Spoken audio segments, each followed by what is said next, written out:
유럽 군사 전문지들이 지난주 거의 동시에 던진 한 문장이 한국 방산계를 뒤흔들었습니다. 폴란드가 천무 기반의 호마르케이 전력을 완편하고 한국이 한 번에 30대라는 이례적인 속도로 발사대를 보냈다는 사실이 알려지자 외신들은 이를 유럽 포병판도가 완전히 뒤집힌 사건이라고 규정했습니다. 유럽 국가들이 자국 무기를 받기 위해 몇 년씩 대기하는 사이 한국은 고작 며칠 단위로 발사대를 싣고 유럽에 도착시키는 모습이 현장에서 그대로 포착된 겁니다. 폴란드 군비청이 150대 발사대 도착을 공식 발표하자마자 폴란드 현지 매체들은 한국이 유럽에서 가장 빠르고 가장 정확하게 공급하는 국가라는 표현을 쓰기 시작했습니다. 현지 보도에 따르면 이번 30대 일괄 공급은 기존 평균 공급량의 거의 3배에 가까운 물량이며 그 속도는 기존 유럽 방산업계에서는 상상하기 어려운 수준이라고 분석했습니다. 한국이 천무 발사대 모듈을 일정한 템포로 꾸준하게 제공할 뿐 아니라 단숨에 물량을 확 늘릴 수 있는 생산 능력을 갖췄다는 점을 유럽 전문가들은 결정적인 차이로 평가하고 있습니다. 유럽 전문지 디펜스24는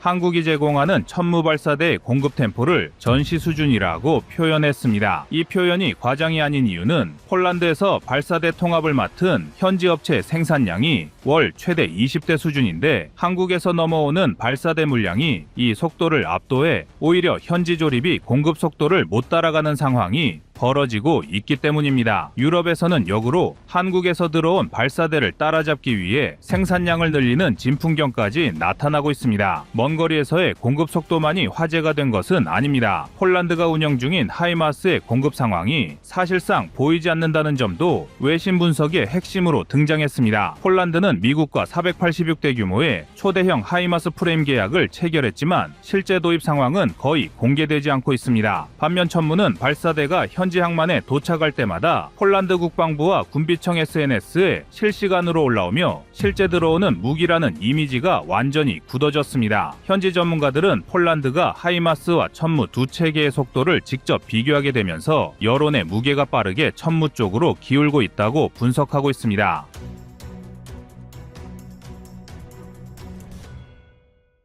외신들은 특히 이번 사건을 두고 유럽 방산산업의 한계를 드러낸 상징적 장면이라고 지적했습니다. 덴마크가 프랑스 세자르 자주포를 주문하고도 공급 지연으로 발만 동동 구르며 결국 계약을 변경해야 했던 사례, 체코가 세자르 사격오차 문제로 국방부 내부에서 논란이 커지고 있는 상황, 독일이 자국산 펜저하우비츠 2,000을 주문하고도 3년이 지나도록 단 한 문도 받지 못한 상황 등이 연달아 소환되고 있습니다. 특히 독일 사례는 외신들이 충격적으로 보는 장면인데 유럽 최대 방산 생산국 가운데 하나가 자국군에 보낼 물량조차 기이한 생산하지 못한 사건은 유럽 포병 체계 전반의 성능은 뛰어나도 산업 기반이 무너졌다는 분석으로 이어지고 있기 때문입니다. 그렇기 때문에 한국이 보여준 200문 K9 조기 인도와 30대 천무 일괄 공급은 단순한 수출이 아니라 유럽이 잃어버린 공급망을 대신 채운 사건으로 평가되고 있습니다. 특히 폴란드가 K9 자주포 212문을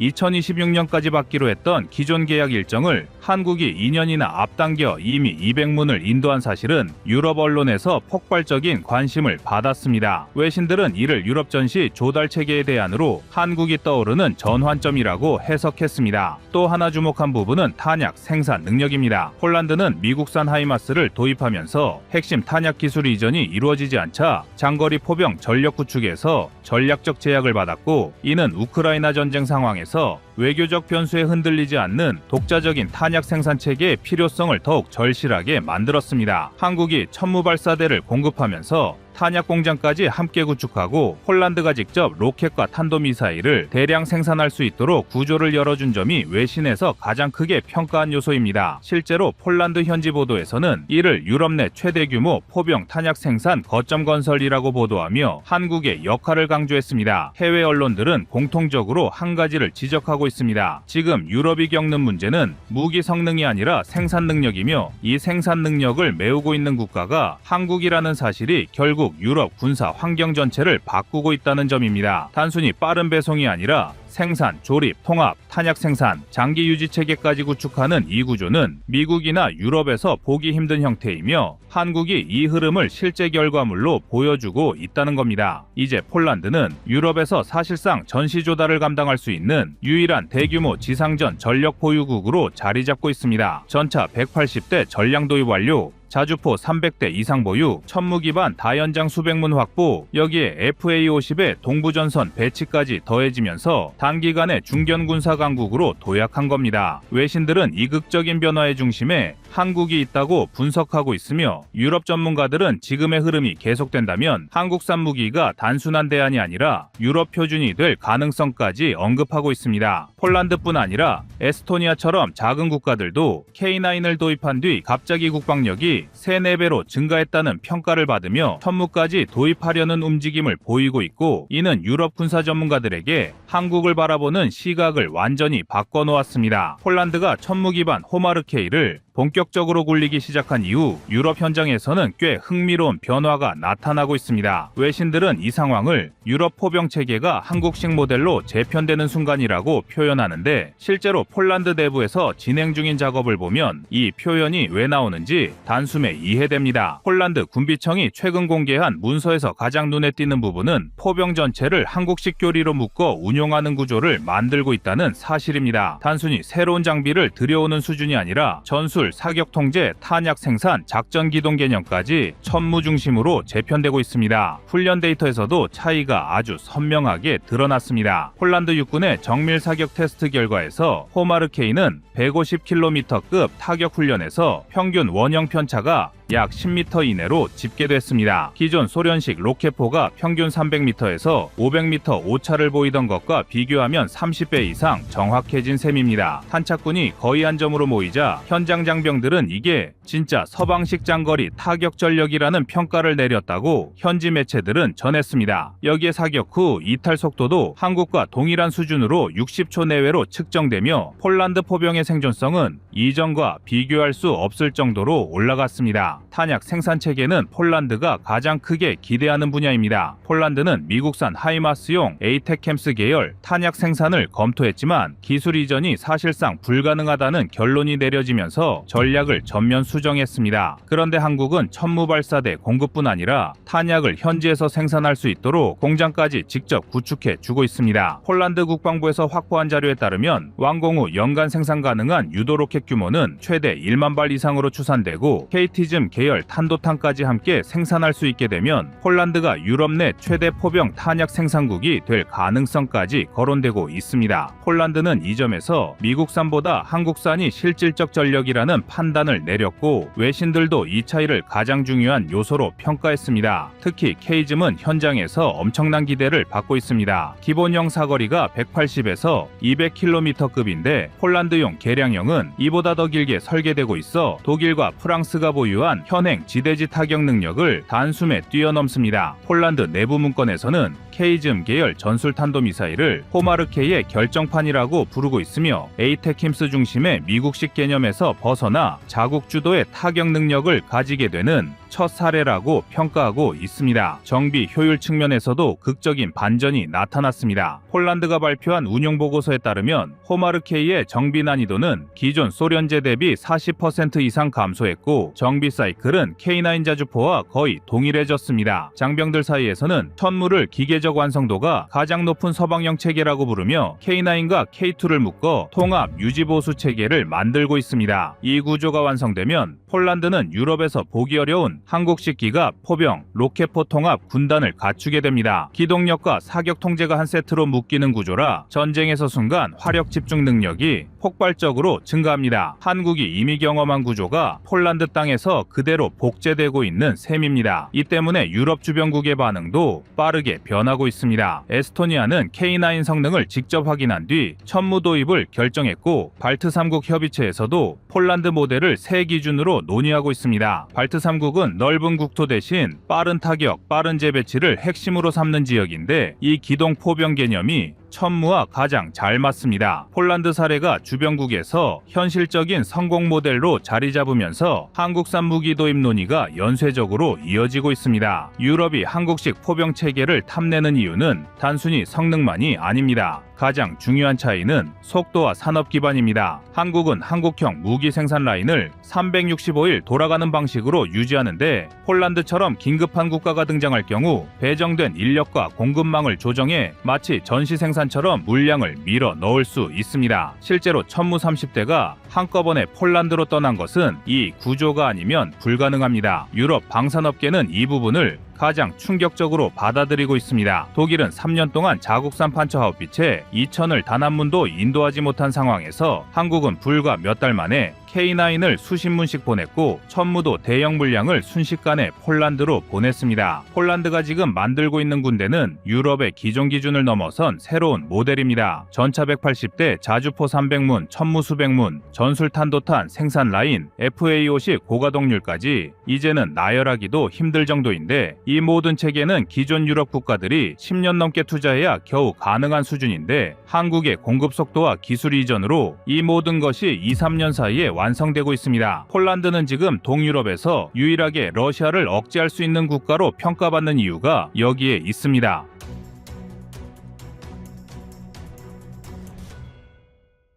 다음은 25년 10월 3일 한국 천무가 하이마스 시장 잠식하고 있다 영상입니다. 한국의 놀라운 반전은 성능에서부터 시작됩니다. 하이마스가 6발의 유도 로켓을 발사하는 데 반해 천무는 2개의 발사 포드를 장착해 최대 12발을 동시에 쏠 수 있습니다. 단순히 수량이 많은 것이 아니라 포드 교체 방식이 훨씬 효율적이라 전장에서의 지속 화력 유지 능력이 탁월합니다. 사거리 역시 하이마스가 사용하는 GMLRS가 70에서 85km에 불과한 반면 천무는 80km 기본형, 120km 신형, 나아가 290km 전술탄도미사일까지 발사할 수 있습니다. 방위사업청 자료에 따르면 현재 개발 중인 장거리 자폭 드론을 결합하면 사거리가 400km까지 확대될 예정입니다. 이는 단순히 포병 무기의 범위를 넘어 전략적 억제력을 가진 전술체계로 격상되는 수준입니다. 가격 또한 충격적입니다. 하이마스 한 대 가격은 약 560만 달러로 한화 약 75억 원 수준이지만